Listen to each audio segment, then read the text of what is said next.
Hi guys, you are watching pharmacy Tayyab official YouTube channel and I am pharmacy Tayyab. तो आप देख रहे हैं pharmaceutics 2 lecture series industrial and quality control B category के लिए second year के लिए बना रहे हैं। पहले 2 लेक्चर उम्मीद है आपने देख लिए होंगे, नहीं देखे तो आप देख सकते हैं। तीसरा लेक्चर आज पढ़ने जा रहे हैं जी। इसकी देखते हैं टाइटल आपके सिलेबस के अंदर क्या दिया हुआ जी। An introduction to the edited substance like the preservative, antioxidant, solubiliser, suspending agent, buffer and stabiliser. यानी कोई भी चीज बनाते हैं उसके अंदर 2 चीजें होती हैं। मेडिसिन बनाते हैं, एक एपी एक्टिव फार्मास्यूटिकल इंग्रेडिएंट, दूसरा एडिटिव सब्सटेंस। अब वो एडिटिव सब्सटेंस मतलब एपीआई के अलावा जो भी डालना है उसमें प्रिजर्वेटिव है, एंटीऑक्सीडेंट है, सॉल्युबलाइजर है, सस्पेंडिंग एजेंट है, बफर एंड स्टेबलाइजर, ये सारे कंपोनेंट हैं जी। लर्निंग ऑब्जेक्टिव कि ये लेक्चर पढ़ने के बाद आप किस चीज़ के काबिल हो जाएंगे जी। नंबर 1, आपको फार्मास्यूटिकल एक्सिपिएंट या एडिटिव सब्सटेंस की समझ आ जाएगी। फिर पर्पस समझेंगे और उनकी मिसालें आपको याद हो जाएंगी। Preservative, antioxidant, solubiliser, suspending agent, buffer, stabiliser. और हम इसका रोल रिकॉग्नाइज करेंगे कि इनमें से इंडिविजुअली कौन सा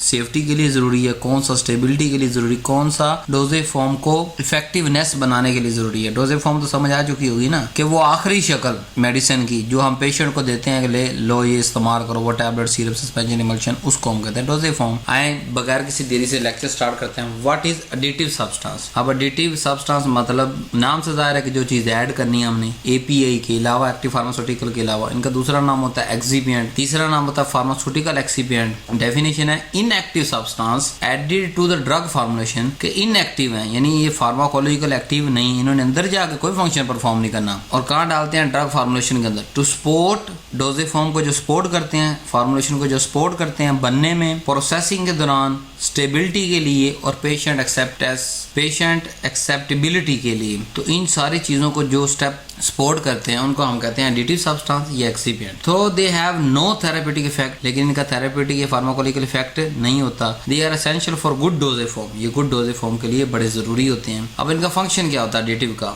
ओवरऑल हम फंक्शन देखते हैं। Number 1, improve stability. इनकी वजह से स्टेबिलिटी इंप्रूव होगी, यानी कि शेल्फ लाइफ, यानी कि एक्सपायरी जो 2 साल लिखी हुई वाकई 2 साल है कि नहीं। नंबर 2, इनहांस द सोलबिलिटी और सस्पेंशन। ये जो सोलबिलिटी है या सस्पेंशन है उसको इनहांस कर देते हैं। Number 3, maintain the pH and isotonicity, कि कुछ ऐसे एक्सिपिएंट हो गए या एडिटिव सब्सटेंस होंगे जिनकी वजह से पीएच मेंटेन रहेगी, जिसकी वजह से आइसोटोनिसिटी मेंटेन रहेगी। प्रोटेक्ट फ्रॉम माइक्रोबियल कंटामिनेशन, के माइक्रोबियल कंटामिनेशन से बचाने के लिए, प्रोटेक्ट करने के लिए हम एडिटिव सब्सटेंस डालेंगे। फिर improve the taste, colour and appearance, के कुछ का ये काम होगा कि वो टेस्ट को इंप्रूव करें, कुछ का ये काम के कलर को इंप्रूव करें, कुछ का ये काम के अपीयरेंस को इंप्रूव करेंगे। नेक्स्ट चलते हैं, इसकी क्लासिफिकेशन पढ़ते हैं कि कौन कौन सी है। नंबर 1 है जी preservative, number 2 antioxidant, solubiliser, suspending agent, buffer, stabiliser, other के अंदर कलरिंग, फ्लेवरिंग से। इसको हम सबको डिटेल से पढ़ते हैं आज एक एक करके। नेक्स्ट पहला डिस्कस करते हैं preservative. Preservative are substance added to prevent the microbial growth in pharmaceutical product, कि ऐसी चीज, ऐसा केमिकल जो हम मेडिसिन के अंदर ऐड कर रहे हैं उनका काम क्या होता है कि वो माइक्रोबियल ग्रोथ को प्रिवेंट करते हैं। प्रिजर्वेटिव ऐसे प्रिजर्वेटिव जो कि प्रिवेंट करते हैं माइक्रोबियल ग्रोथ को फार्मास्यूटिकल प्रोडक्ट के लिए। Protect formulation from bacteria, fungi and mould during the storage and use, के ये फार्मुलेशन को प्रोटेक्ट करते हैं किन किन चीज़ों से? बैक्टीरिया से बचाते हैं, फंजाई से बचाते हैं, मोल्ड से बचाते हैं। कब? स्टोरेज, जितना अर्सा स्टोर रहना है फैक्ट्री के अंदर, फिर आगे डिस्ट्रीब्यूशन पे, फिर फार्मेसी पे, और यूज जो पेशेंट ने मतलब जब तक इस्तेमाल करना है। तो इस तरह लंबे अरसे के लिए उसको प्रिजर्व यानी महफूज रखते हैं कि उसके अंदर माइक्रोबियल ग्रोथ ना हो। प्रिजर्वेटिव एग्जाम्पल एंड यूज क्या जी? आइडियल प्रॉपर्टी है effective at low concentration and non toxic to the patient. किसकी आइडियल प्रॉपर्टी क्या होती है? कि ये इफेक्टिव बहुत कम मिकदार के अंदर हम ऐसा प्रिजर्वेटिव लेना है जो कि कम मिकदार में डालें और वो हम जिसने पेशेंट ने लेना है उसके लिए वो नॉन टॉक्सिक भी हो, वो आइडियल है। सारे नहीं ले लेने। अब मतलब ये नहीं कि एक ऐसा प्रिजर्वेटिव है जिसकी बहुत ज्यादा अच्छी खासी मिकदार मतलब 10, 20, 25, 30, 40 मिलीग्राम डालनी या ग्राम डालनी पड़ रही है तो फिर वो प्रिजर्वेटिव काम कर, तो ऐसे नहीं डालना। हमने सारे प्रिजर्वेटिव में से उस खास डोजेज फॉर्म के लिए वो वाला प्रिजर्वेटिव लेना है जिसकी कंसंट्रेशन भी कम से कम इस्तेमाल हो रहा है plus non toxic to the patient. Preservative number 1 है जी बेंजलकोनियम क्लोराइड, ये है जी एंटीबैक्टीरियल, एग्जांपल के eye drop. Number 2 parabens, methyl paraben, propyl paraben, parabens, ये एंटी फंगल हैं और प्रिजर्वेटिव हैं। ये सिरप और क्रीम के अंदर इस्तेमाल होते हैं। फिनोल क्लोरोक्रिसोल, ये भी प्रिजर्वेटिव हैं, एंटीसेप्टिक के तौर पे यूज होते हैं, इंजेक्शन और ऑइंटमेंट के अंदर डालते हैं। Benzoic acid and sodium benzoate, ये भी प्रिजर्वेटिव हैं, एंटी फंगल हैं और ओरल लिक्विड के लिए जो है ये यूज होते हैं। तो ओवरऑल प्रिजर्वेटिव क्या है? ऐसे सब्सटेंस, ऐसे एक्सिपिएंट जो कि हम मेडिसिन के अंदर डालें, डोजेज फॉर्म के अंदर डालें, किस चीज के लिए? कि माइक्रोबियल ग्रोथ ना होने दें और उसको प्रिजर्व रखें। नेक्स्ट है जी एंटीऑक्सीडेंट। इसकी तारीफ क्या है? कि प्रिवेंट ऑक्सीडेशन। एंटी मतलब ना, ऑक्सीडेंट मतलब वैसे ही केमिकल जो ऑक्सीडेशन नहीं होने देते। Caused by oxygen, light and metal के ऑक्सीडेशन तीन वजह से होती है। ऑक्सीजन की मौजूदगी के अंदर लाइट और metal. They enhance the chemical stability. के एंटीऑक्सीडेंट क्या है? कि वो केमिकल स्टेबिलिटी को इनहांस करते हैं and prolong the shelf life. Shelf life को प्रॉन्ग करते हैं। Antioxidant examples and uses. पहली एग्जांपल है अस्कॉर्बिक एसिड यानी विटामिन सी,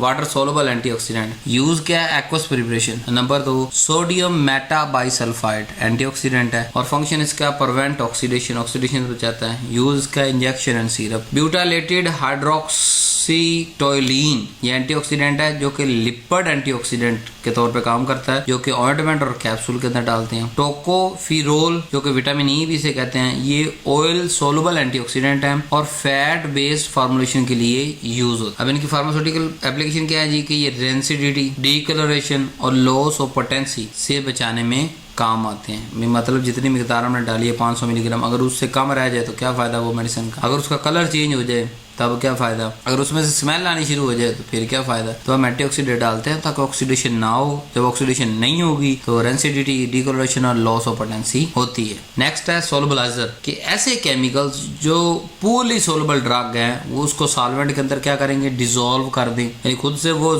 लो सोलुबल हैं। हम ये इंग्रेडिएंट अंदर डालें तो क्या हो? कि वो सॉल्वेंट के अंदर सोलुबल हो जाए। Increase the bioavailability and uniform distribution in the liquid formulation, ये बायोअवेलेबिलिटी को बढ़ाते हैं और यूनिफॉर्म डिस्ट्रीब्यूशन लिक्विड फार्मुलेशन के अंदर रखते हैं। जब अच्छे से डिसॉल्व होगा ना तो वो रिलीज भी अच्छे से हो जाएगा। यानी कि पहले सॉल्यूट सिरप सॉल्वेंट के अंदर डिसॉल्व हुआ, सिरप बन गया, सस्पेंशन बन गया। जब हम वो लेते हैं मैदे के अंदर जाता है तो वो मैदे के कंटेंट के अंदर सोलुबल हो जाता है। तो जब मैदे के अंदर सोलुबल होता है तो वो फिर आगे यानी कि वहाँ उसके अंदर डिसॉल्व होके वो ब्लड जो है वो ब्लड क्रॉस कर जाता है मैदे की दीवारों से या इंटेस्टाइन की दीवारों से, वो ब्लड तक पहुंच जाता है तो उसकी बायोअवेलेबिलिटी बढ़ जाएगी अगर वो डिसॉल्व हुआ होगा या उसके साथ कोई ऐसा केमिकल होगा जो कि डिसॉल्व करने में मदद दे। प्लस जो कंसंट्रेशन है, मतलब 1 चम्मच के अंदर 5 मिलीग्राम ड्रग आनी चाहिए, वो उतनी ही रहे। उसके लिए क्या है? उसके लिए ये है कि उसके लिए हम सोलुबलाइजर ऐड करते हैं ताकि जब अच्छे से सोलुबल होगा तब भी उसकी डिस्ट्रीब्यूशन पूरे सिरप के अंदर, मतलब चाहे पहला चम्मच लें या सिरप का आखिरी चम्मच लें, उसके अंदर मिसाल 5 मिलीग्राम अगर ड्रग आनी चाहिए तो 5 ही आएगी। अगर वो यूनिफॉर्मली डिस्ट्रीब्यूटेड ड्रग नहीं है उस लिक्विड के अंदर, सिरप के अंदर, सस्पेंशन के अंदर, तो क्या होगा? वो यूनिफॉर्म डिस्ट्रीब्यूशन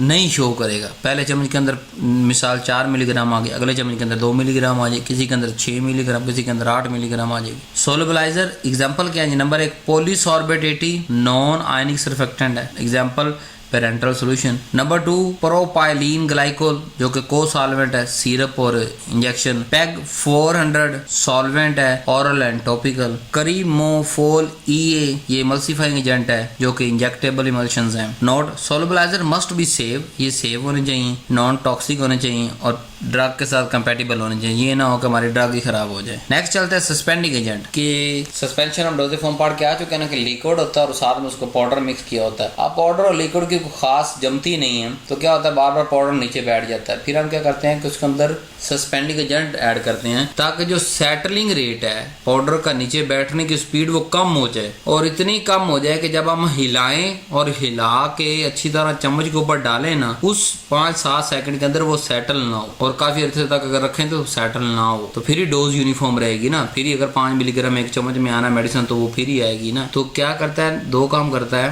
एक पाउडर पार्टिकल जो इनसॉल्युबल पाउडर पार्टिकल हैं उनको दवाई के अंदर यूनिफॉर्मली डिस्पर्स कर देता है कि पहला चम्मच लो सिरप का या आखिरी लो या दरमियान में से कोई लो, उसके अंदर जितनी डोज हम सिरप के ऊपर लिख के भेजी उतनी मिलीग्राम उस API की डोज होगी और फिर जो है सेटलिंग रेट इसकी बार बार पाउडर का नीचे बैठना कम हो जाएगा। एग्जाम्पल यूज क्या है जी? पहले एग्जाम्पल ट्रैकेंथ सोर्स नेचुरल गम, एग्जाम्पल है oral suspension. Sodium carboxy methyl cellulose synthetic polymer है, सिरप और सस्पेंशन। नेक्स्ट है अकेशिया और ज़ैंथन गम, नेचुरल सोर्स है, इमल्शन और टॉपिकल। बेंटोनाइट सस्पेंडिंग एजेंट है जो कि इनऑर्गेनिक क्ले सोर्स है, लोशन और सस्पेंशन। फंक्शन क्या, provide the viscosity and physical stability, कि ये क्या करता है, नंबर एक विस्कोसिटी, एक तो यूनिफॉर्म डिस्ट्रीब्यूशन लेके आता है, फिर विस्कोसिटी भी बढ़ाता है। जब विस्कोसिटी बढ़ेगी तो सेटलिंग रेट कम होगा, जब जो है सॉल्वेंट पतला होगा तो फौरन से पाउडर नीचे बैठ जाएगा।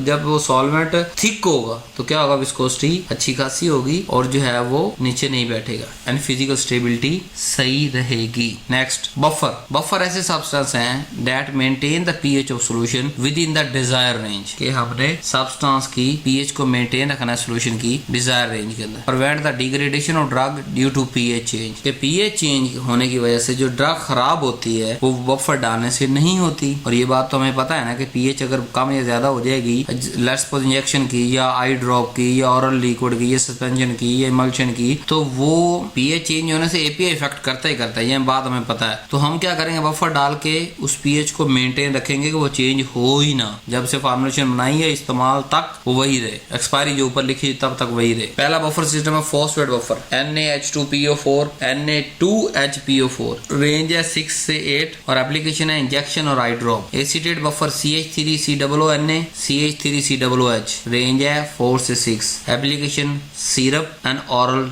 लिक्विड। सिट्रेट बफर है Na3C6H5O7 और सिट्रिक एसिड, रेंज है 3 से 6, इफेक्टेड सोल्यूशन, एफरसेंट सोल्यूशन के लिए इस्तेमाल होती है। यानी कि बफर ना सिर्फ ड्रग की स्टेबिलिटी को यानी रखने में मदद देता है बल्कि कंपैटिबिलिटी विद बॉडी फ्लूइड भी। अगर पीएच चेंज होगी और टीका लगाएंगे तो वो इरिटेशन काज करेगा, अगर पीएच वही रही जो बनाने वाली है एक्सपायरी तक, फिर वो इरिटेशन नहीं करेगा। तो पीएच में स्टेबिलिटी भी देता है और कंपैटिबिलिटी भी शो करता है मेडिसिन के। Next stabiliser protect the drug from physical, chemical and microbial degradation, maintain potency, appearance and effective during shelf life. Stabilizer कौन सा नंबर है, EDTA chelating agent bind the metal line used with antioxidant, gelatin PVP physical stabiliser है, suspension and emulsion. Citric acid है, pH stabiliser है, oral solution. Nitrogen gas है, prevent oxidation, aerosol and injectable, often used together with preservative and antioxidant. कि हम अक्सर, अब आप ये सोच रहे होंगे कि जब स्टेबलाइजर का भी यही काम है कि फिजिकल, केमिकल और माइक्रोबियल डिग्रेडेशन से बचाना, और प्रिजर्वेटिव का भी यही काम है कि उसकी डिग्रेडेशन से बचाना, तो हम एंटीऑक्सीडेंट का भी वही काम है। तो क्या ये ऐसा है कि हम इकट्ठे यूज करते हैं, हम इकट्ठे प्रिजर्वेटिव भी डालेंगे, एंटीऑक्सीडेंट भी डालेंगे और स्टेबलाइजर भी डालेंगे, क्योंकि इन सब का अपना अपना काम है। इसने फिजिकल और केमिकल और माइक्रोबियल डिग्रेडेशन से बचाना है कि अगर माइक्रोबियल आ भी गए तो डिग्रेड ना कर सके ड्रग, उसने तो माइक्रोबियल आने ही नहीं देने ना। फिर अगर आ भी गए तो डिग्रेड, फिर किसी केमिकल रिएक्शन की वजह से अगर डिग्रेड होना है तो वो भी नहीं होने देगा, क्योंकि पीएच को बाज जैसे सिट्रिक एसिड पीएच को स्टेबलाइज रखेगा, जेलेटिन फिजिकल स्टेबलाइजर है। ठीक है, नेक्स्ट ये आपके पास शॉर्ट क्वेश्चन है, इसको पास करें स्लाइड को और सारे पांचों के पांचों क्वेश्चन देख लें। Thank you very much. Do not forget to subscribe my channel. Love you so much. Allah Hafiz.